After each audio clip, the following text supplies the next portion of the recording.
Hello, I'm Rupert Sheldrake. I'm here with Mark Vernon. This is another in our series of Science Set Free podcasts. Hi Rupert, hi there. Hello Mark.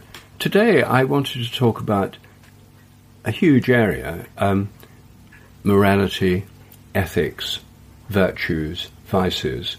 This enormous area I've been thinking about recently. It's something I'm trying to write about at the moment as a part of a book I'm working on, a sequel to my book, Science and Spiritual Practices. And I haven't thought much about this subject until a few months ago, and I've been reading all sorts of books on it, and it's an enormously confusing field because everyone's got views about morality and ethics and so on. And most of them are rather boring, and one reason I've not thought about it much is because whenever I hear people droning on about it, I start yawning, and it all seems so abstract. But since I've been engaging more with it, it's become clear to me that there's a major conflict between two points of view. One is the top-down view of morality, which takes society as the key unit, as it were, of morality, and the other is the bottom-up that takes the individual as the key unit of morality. Now, all traditional views of morality, including those in traditional hunter-gatherer societies, take the whole society as the starting point. And the whole society includes not just the living members of the society, but the ancestors who are invisibly present and the descendants. And what people do is to do with fitting in with that whole society. And human societies, like all animal societies, can only work if the individuals basically cooperate with each other. The whole society has to work together, otherwise it falls apart and it doesn't survive. And the key sanction that all societies have, including animal societies like herds of horses and wild horses, is that if someone doesn't fit in with the accepted ways of behaving, they're expelled from the society, and then they die. In Colin Turnbull's book about the forest people, the pygmies in West Africa, he tells a story of someone he knew when he was living as an anthropologist with his tribe, who was expelled for some transgression. He'd been sleeping with a cousin, and that was a kind of incest thing that was regarded as a serious offence. And he was driven out into the forest. That's the punishment. And anyone driven out alone into the forest will die. You can't survive on your own. And the same is true of social animals. Any ant on its own, any horse on its own, any wolf on its own is going to die. It can only survive as part of the group. It reminds me of just a little side point, but that's interesting. The ancient Greek word for a loner was idiotes, from which we get our word idiot. But the idea that someone who's on their own is lost, yes, and doesn't know how to live, is in that, perhaps, in that memory, in that word. Yes, interesting, isn't it? Because and then you see that the to be expelled, or as an idiot who would be expelled from the normal society, is a terrible fate. And one of the worst punishments that can be inflicted on people is solitary confinement, because we're social beings by our nature. Now, this is something that all traditional philosophers, including Aristotle and others, took for granted. But since the 17th century, we've had a strand of thought that is predominant in Western societies that starts from the opposite point of view, starting with Hobbes, who started with the Roman saying, man is wolf to man. It was a Roman proverb that Hobbes took as his starting point, basically that humans are asocial individuals who only come together in societies through voluntary agreement and agree to certain rules and regulations, as if the starting point is isolated individuals. Well, such individuals never existed. Our ancestors were social, and our primate ancestors, apes and monkeys, are all intensely social and live in groups and can't live outside them. And the proverb that he took as his starting point, in any case, is rather inappropriate from his point of view, because wolves are highly social beings. They're not isolated predators. They work together. So from Hobbes comes this individualist strand that treats society as basically made up of individuals, and society as a kind of social contract, and leads to this view of morality as something imposed on what Hobbes saw as basic selfishness and nastiness of human nature, that we're basically selfish and nasty, and only by imposing morality by a social contract or through divine prohibitions and laws can this order be maintained.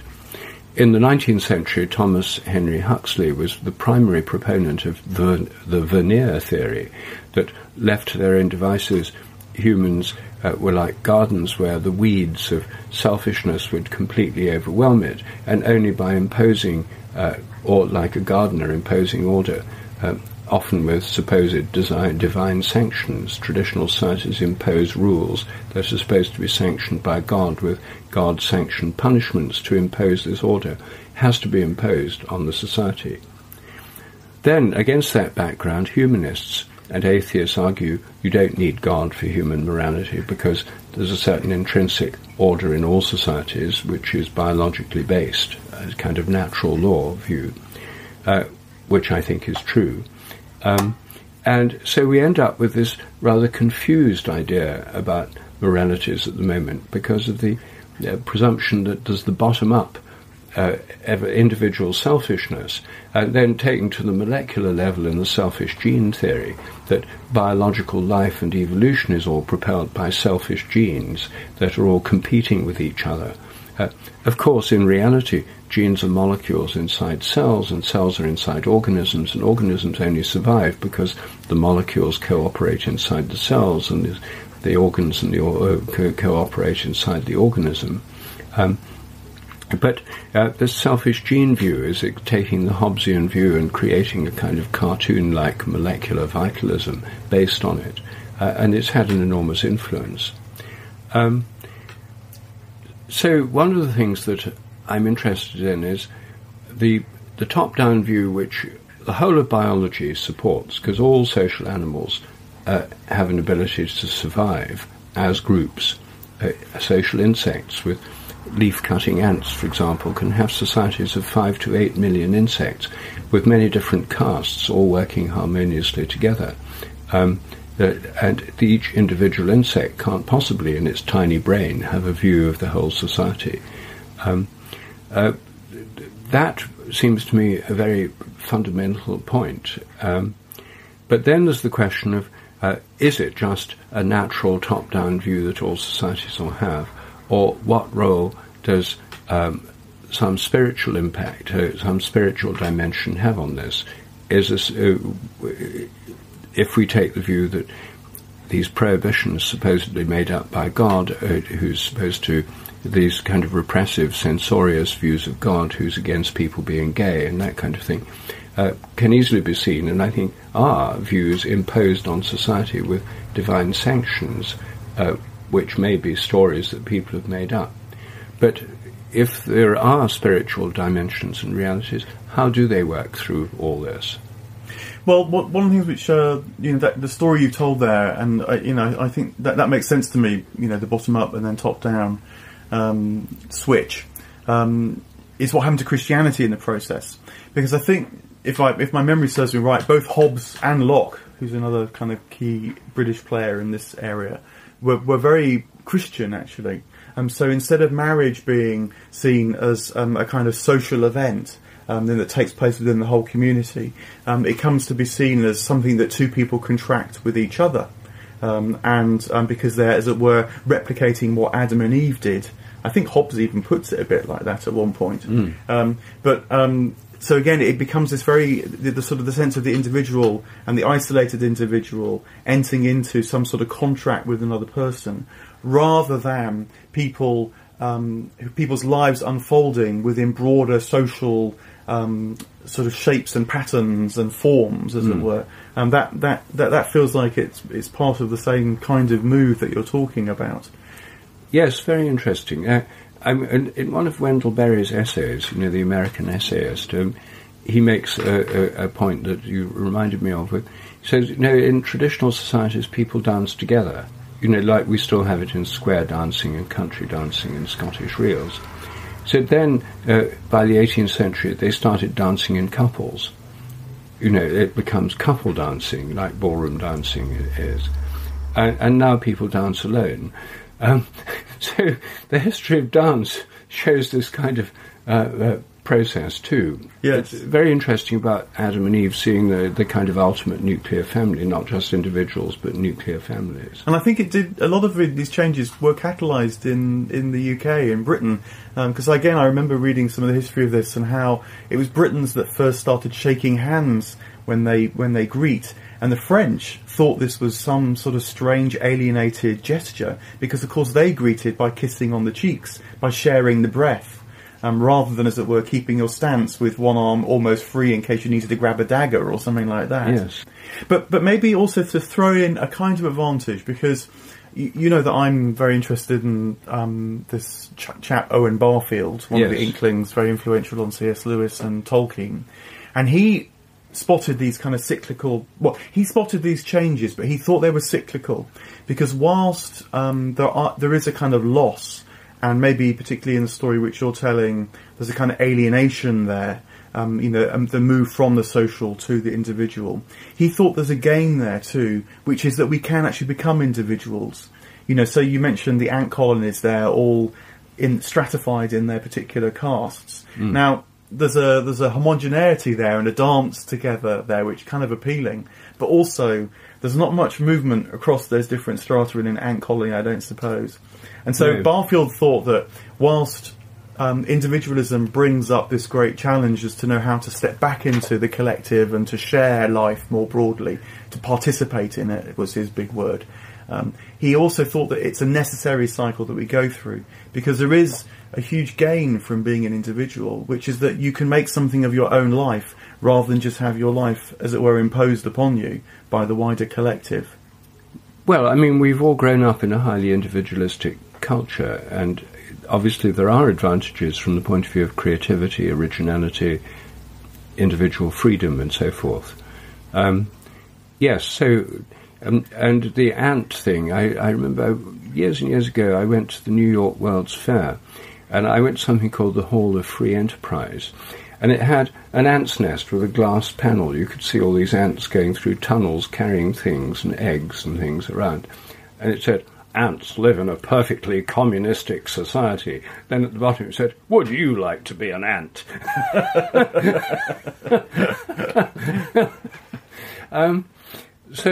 Yes, I mean, we're all of us sort of committed to a kind of individual view, but this is where another issue in morality comes in, which is the contrast between moral laws and customs imposed on everyone. And part of the humanist agenda is to, through human rights and so on, is to impose these through law. So if you think it's a bad thing for people to discriminate against people who are transsexual, then you have a law saying it's a crime to say anything against transsexuality.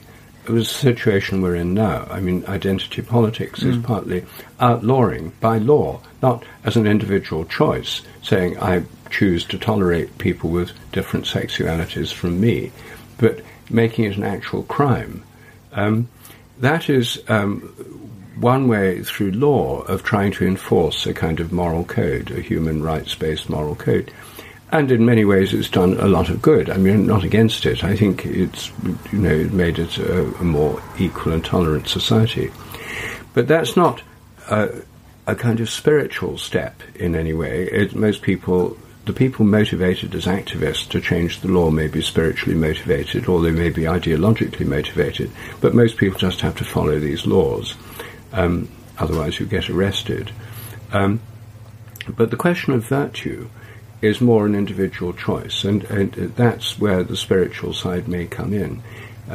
The cultivation of virtues, which is something that Aristotle talked about, is basically cultivating good habits, and vices are basically bad habits. And we have an individual choice, assuming we have freedom of choice, which most people do, and certainly I do, then there's a question of what kind of virtues do you want to cultivate, and why do you want to cultivate them? Because they go beyond the bare necessity of obeying the law and paying your taxes and all that kind of thing. It's and there may be a higher motive for virtue. Yeah, I mean, I think virtue is key. I'm really with you on that.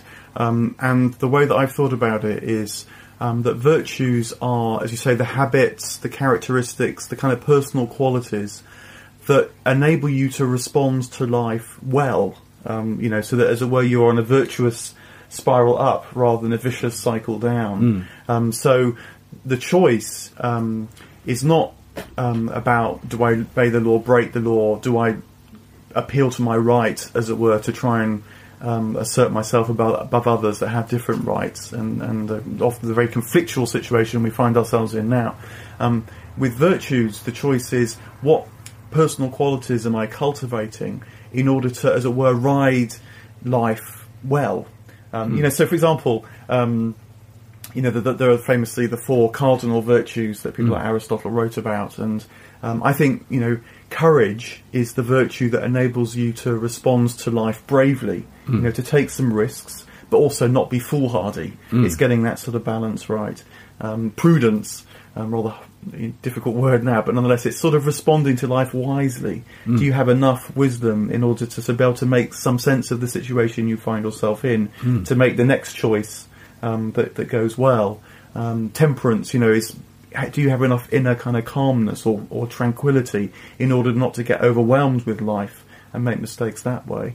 So I like this idea that the virtues are, we can take responsibility for them, definitely they're our individual choice, but they're about how we respond to the wider pulse of life. So they actually connect us with the wider pulse of life too, rather than just leaving us sort of rather alienated, holding on to our moral right.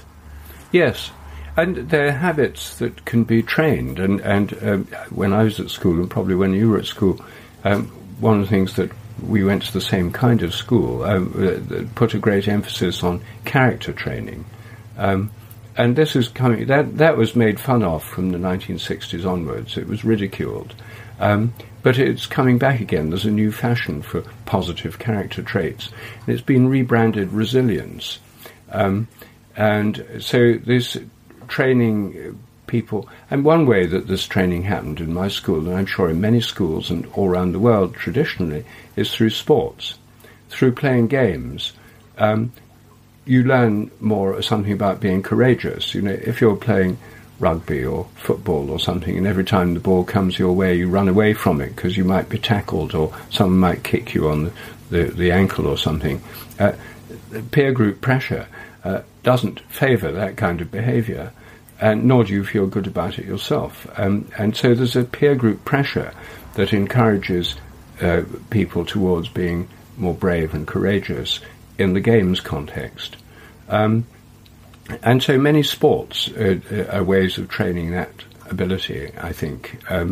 So there's all sorts of ways of training these, which are not just telling people what to do. You train them by being in situations where they can actually be cultivated. I mean, I appreciate that, and as you say, I know some of that from personal experience, slightly bitter personal experience, and so it makes me slightly nervous, and so I want to add in a further element here, because I think that the risk of that kind of sports training is that it trains you in social norms or social conventions which are actually rather locked in place. And so actually, whilst you may become very good at living within that world, you're rather trapped in that world, which doesn't always go well for people. And so I think that you need to think about virtues not just in a social context, but in a spiritual context. So that virtues are not just the things that enable you to live well within the social conventions that you find yourself sort of bound up with, but that they open you to a wider view of reality as well, which actually is not controlled by any particular human society or any kind of authority figure or any set of conventions, but that opens you up more widely to what would traditionally be called the divine element or God, not just as it were natural law, but divine law, And this is actually what Plato called it. Plato thought there are certain virtues which are kind of natural virtues that enable you to get along well in the city-state, but there are also divine virtues which enable you to see reality beyond just your immediate circumstance. So, for example, a divine virtue would be the virtue that enables you to attune to what's beautiful, because the beautiful leads you out of just the immediate world and takes you into the divine world, he thought. Similarly, another virtue would be that which enables you to attune to what's good, and not just good in the sense of what your peers might think is good or bad, but the good itself. And so that, for me, is a kind of a thought about virtue which isn't just having to sort of like it or lump it in the world that you find yourself sort of caught up with. But again, it's quite individual. It's about tuning something within the depth of yourself to what's beautiful, to what's good. In the Christian tradition, they take this up with the virtues of faith, hope, and charity. And so, particularly faith and charity, or faith and love, they're about trusting something wider than yourself, wider than your immediate circumstance, that actually can survive whatever you find yourself in, because it rests on something, in the virtue you've connected to a source of life that's beyond anything that's purely human, although it deeply shapes what's human at the same time. That's really helpful analysis of it, Mark. Thank you. Yes, so that gives then a spiritual dimension to virtues which may in fact conflict with the social rules. Actually, that's very much the case with Christianity. I mean, Jesus' take on virtues and the way he behaved put him into conflict with the society around him. And, the chief priests, the Pharisees and the elders and the Roman authorities all saw him as a disruptive force, and that's why they killed him. And in early Christians and martyrs and so on were people who had this other dimension to the way they led their lives, which brought them into conflict with the social norms. And I suppose that would always be the case. I mean, in Plato's situation, his great hero Socrates came into conflict with the social norms, presumably through his adherence to the virtue of truth. Well, and also, I think that's right, but heroism, I think Plato portrays Socrates as a new kind of hero. So the old kind of hero had been a military hero that, as it were, goes along with a band of brothers, and is brave in war, and so wins, for the city-state, for Athens. Whereas Plato's saying, no, Socrates has won something for the city-state, for Athens, because he's a new kind of hero, and his heroism is his loyalty to the truth, his faith in the truth, as you say there, and that injects a completely different new sense of what, as it were, the ideal human being might be able to achieve. Moving beyond the militaristic culture that was still very, very powerful and present in Plato's time. Yes, well, it still is today. I see, that makes tremendous sense, and it ties in very well, actually, with sort of Christian virtues, too. People who devote their lives to helping the underprivileged, the outcasts of society. There are a lot of people who do astonishing work to help people they don't need to help. The most fundamental form of good behaviour is just the sort of most basic kinds. You help your family and your friends. But the idea of helping people who are homeless or who are suffering from leprosy in Africa, or who have all sorts of problems, who are not your immediate family and friends, the drive towards that kind of virtue comes from beyond immediate social norms. Yeah, and I think that is, again, it's really important to think about it in that way, because then it's liberating. It's a kind of freedom to engage in that kind of virtuous activity. Whereas if you think about it in terms of morality, sort of what you ought to do, and feel guilty if you don't, that becomes a heavy burden. And again, going back to the significance of Jesus, I think one of the things that Jesus really understood well is that you're going in the right direction when the burden is light, when it liberates you, actually, and not liberates you in a selfish way, like you become a mini-god, but liberates you to receive all that life might have to offer, for good and for ill, and still feel the kind of the freedom that can come from that, rather than the kind of guilt and and the burdensomeness which certainly the Bible, as you say, is loaded onto the scribes and the Pharisees. The whitewashed sepulchres and all that. Yes. I very much like this idea that virtue can be a kind of liberating path to choose. And partly because it frees you up from all these, moral burdens, which it's not to say they're bad in themselves. They may well be very good things, but they come with this. It's a very different quality of life somehow. Interesting, though, that even that, where people are prepared to, if necessary, sacrifice their own life for the sake of other people, has a biological grounding. Even in insects, there are many insects that will die for the sake to protect their young, or bees that, when they sting somebody, it's fatal for them. Their sting kills them. It pulls out their stomach when they sting anyone, so it's the last thing they do. They sacrifice themselves for the good of the others. And it's interesting that the primary metaphor of divine love that we have, at least in the Christian tradition, is of parent-child love. And that goes right through the whole biological kingdom. I mean, a tigress will die to protect her cubs, even quite unaggressive herbivorous animals and birds will die to protect their young. There's a sense in which there's a higher purpose. The individual working for a higher purpose is deeply embedded in our biological nature.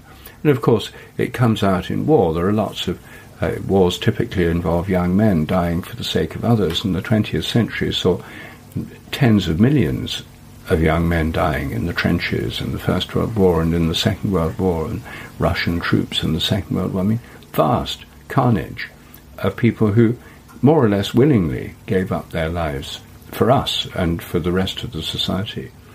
And I think that the difficulty we perhaps face now is in a more strongly individual culture is that it's very hard to feel connected to that wider pulse, whether it be kind of nation and kin, which can become very kind of conflictual, of course, and inward looking too, have a dark side, because I think we've lost, as humans, as not just biological creatures but spiritual creatures too, it's very hard to connect to that wider pulse which would be God, so that as it were that a part of yourself has this quality which is actually much bigger than yourself.